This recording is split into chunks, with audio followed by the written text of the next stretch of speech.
کراچی میں دہشت گرد حملے کے بعد پاکستان اور افغانستان کے درمیان سفارتی کشیدگی میں اضافہ ہو گیا۔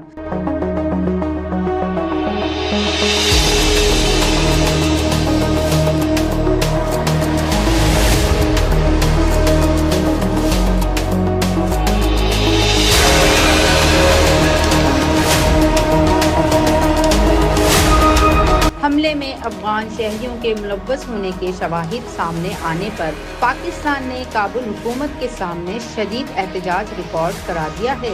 دیکھیے انا شیخ کی یہ رپورٹ۔ کراچی میں رینجرز کی تنصیب پر ہونے والے دہشت گرد حملے کی تحقیقات میں اہم پیش رفت سامنے آئی ہے۔ ترجمان دفتر خارجہ کے مطابق حملے میں افغان شہریوں کے ملوث ہونے کے شواہد ملنے کے بعد پاکستان نے افغانستان سے باضابطہ اور سخت احتجاج کیا ہے۔ وزارت خارجہ نے گزشتہ رات افغان ناظم الامور کو طلب کر کے احتجاجی مراسلہ ان کے حوالے کیا، جبکہ کابل میں پاکستان کے سفیر عبید الرحمان نظامانی نے بھی افغان وزارت خارجہ کے حکام سے ملاقات میں پاکستان کا شدید احتجاج ریکارڈ کرایا۔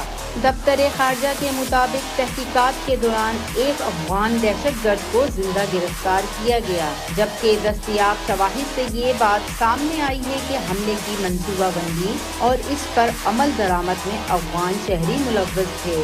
کراچی حملے میں افغان شہریوں کے ملوث ہونے کے شواہد موجود ہیں، جبکہ ایک افغان دہشت گرد کو زندہ گرفتار بھی کیا گیا ہے۔ ترجمان دفتر خارجہ نے کہا کہ یہ شواہد اس بات کا واضح ثبوت ہے کہ افغان سرزمین اور وہاں موجود عناصر پاکستان کے اندر دہشت گرد حملوں کی منصوبہ بندی اور ان پر عمل درآمد کے لیے استعمال ہو رہے ہیں۔